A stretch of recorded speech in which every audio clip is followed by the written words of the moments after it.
बेलगाम यूनुस की कट्टरपंथी सेना हिंदुओं की टारगेटेड किलिंग कर रही है, लेकिन हमारा अच्छा नेबर है, डिप्लोमेटिकली चैलेंजेस हैं, ये कहते हुए क्या बांग्लादेश में जो हिंदुओं के साथ हो रहा है उसको एक आइसोलेटेड घटना के तौर पर देखते हुए किनारे रख दिया जाए, या इस बात की उम्मीद की जाए कि गाजा में जब सब कुछ हो रहा था तो बड़ी बड़ी कम्युनिटीज, ह्यूमैनिटेरियन कम्युनिटीज आ गई थी कहने के लिए कि नहीं जी गलत हो रहा है, लेकिन आज उनकी चुप्पी का क्या करेंगे? देखिए, हेमंत विश्व शर्मा जी ने अभी कहा भी कि चिंता का विषय है। सरकार भी डिप्लोमेटिक चैनल्स पे काम कर रही है, लेकिन मैं अपोजिशन को आज बोलना चाहता हूं। आपने भी प्रश्न किया ग्लोबल ह्यूमन राइट्स एसोसिएशंस के ऊपर कि क्या एक्शन ले रहे हैं।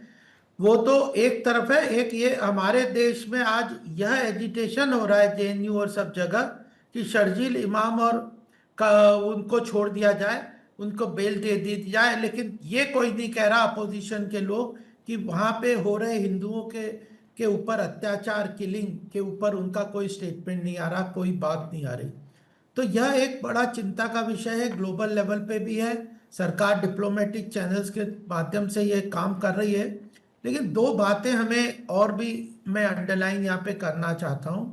1971 में हमें एक मौका मिला था, तब से सुप्रीम कोर्ट भी बार बार कह रहा है कि जो बांग्लादेश की समस्या है, घुसपैठियों की समस्या है, जो चिकन नेक की समस्या है, उस समय हमें एक बहुत अच्छा मौका था जो बांग्लादेश की जो इस तरह की घटनाएं हैं उसको अंडर प्रेशर हम एक्शन लेके ठीक कर सकते थे, लेकिन सरकारों ने उस समय कुछ किया नहीं। जहाँ पे आज का सवाल है, अभी डिप्लोमेटिक चैनल्स के माध्यम से एक सॉवरिन कंट्री है, हम एस जयशंकर भी गए थे, उन्होंने वहाँ बात भी की है। सरकार पूरी तरह से ग्लोबल लेवल पे मल्टीपल एडवाइजरी भी अग्रवाल साहब, लेकिन वहां पर हिंदुओं की हत्याएं रुकी नहीं है। 24 घंटे में 2 और मामले सामने आ चुके हैं।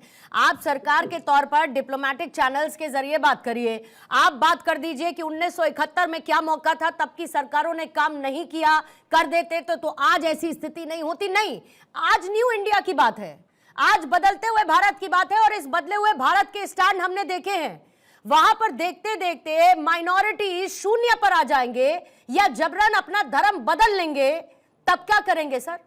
तब तो हाथ से बातें निकल चुकी होंगी। नहीं, देखिए, एक तो है कि मिलिट्री एक्शन ले लिया जाए, ऐसा तो कोई स्थिति अभी सॉवरिन कंट्री में इस तरह के रिएक्शंस और वो पॉसिबल नहीं है, लेकिन सरकार जो भी सोचेगी करेगी। अल्टीमेटली एट प्रेजेंट जो रिस्पॉन्स है वो डिप्लोमेटिक चैनल्स के थ्रू लगभग 2000 से ऊपर प्रेस रिलीज सरकार दे चुकी है, और डिप्लोमेटिक उनके जो एम्बेसडर्स हैं उनको बुला के भी प्रेशर ले रखे। इस वक्त जो है स्थिति, वह डिप्लोमेटिक चैनल्स के माध्यम से उसके ऊपर प्रेशर डाल के, चाहे डायरेक्ट डिप्लोमेटिक चैनल्स के थ्रू माध्यम से या फिर ग्लोबल लेवल पे अलग अलग कंट्रीज ने भी उसके लिए डिनाउंस किया है। यूके की पार्लियामेंट ने रिजोल्यूशन पास किया बांग्लादेश में हो रहे अत्याचार हिंदुओं के खिलाफ। रशियन प्रेसिडेंट ने कहा, इवन यूएस ने के जो गवर्नमेंट ने उन्होंने भी ये कहा है। तो यह सब इंडिया, भारत के डिप्लोमेटिक आउटरीच के माध्यम से ही हो रहा है। मुझे लगता है कि इससे आगे अगर सरकार को कुछ स्टेप लेनी है तो यह तो सरकार सोचेगी, बट एट प्रेजेंट वस्तुस्थिति यह है कि चिंता का विषय है। सरकार अभी डिप्लोमेटिक एक्शंस के माध्यम से ही इस समस्या के ऊपर, चाहे डायरेक्ट या इनडायरेक्ट थ्रू इंटरनेशनल कंट्रीज के माध्यम से इसको सॉर्ट आउट करके उनके ऊपर प्रेशर डालने का प्रयास। लेकिन इंटरनेशनल कंट्रीज के द्वारा किसी भी तरीके की प्रतिक्रिया अभी तक देखने को नहीं मिली है। नहीं हुआ है। देखिए, कहां पर सर हुआ ना पूर्णिमा जी, रशियन प्रेसिडेंट ने कहा है कि बांग्लादेश को ये रोकना चाहिए। यूके के पार्लियामेंट ने पास किया है और यूएस की गवर्नमेंट ने भी उसके बारे में स्टेटमेंट दी है। तो मुझे लगता है कि यह भारत के आउटरीच का भी एक इसमें महत्वपूर्ण योगदान है। यूएस, यूके और रशिया, 3 महत्वपूर्ण कंट्रीज ने बांग्लादेश में हो रहे नरसंहार और अत्याचार के खिलाफ अपनी बात की है। भारत तो अपनी बात अलग अलग प्लेटफॉर्म्स के माध्यम से डायरेक्ट कर ही रहा है। ठीक है, धीरेन्द्र सिंह मुन्ना साहब भी हैं, एलजेपीआर के प्रवक्ता हमारे साथ। धीरेन्द्र साहब, आपका भी मैं स्वागत करती हूँ। एक बात है कि जगह जगह प्रोटेस्ट देखने को मिल रहा है, कहीं पर उस प्रोटेस्ट को दबाया जा रहा है, कहीं पर लोग इकट्ठा होकर बांग्लादेश के लिए और बांग्लादेश में हिंदुओं के नरसंहार के लिए अपनी बात तो करना चाहते हैं, लेकिन फिर बार बार हम अलग अलग घटनाओं को जब हम देखते हैं तो फिर ये चर्चा निकलकर सामने आती है कि भारत और खास तौर पर बांग्लादेश हमारा पड़ोसी होने के नाते वहां पर जो कुछ भी माइनॉरिटीज के साथ हो रहा है, हिंदू अल्पसंख्यकों की उनकी टारगेट किलिंग हो रही है, ऐसे में वो सारी की सारी ह्यूमैनिटेरियन कम्युनिटीज कहां चली गई? एमनेस्टी इंटरनेशनल कहां चली गई?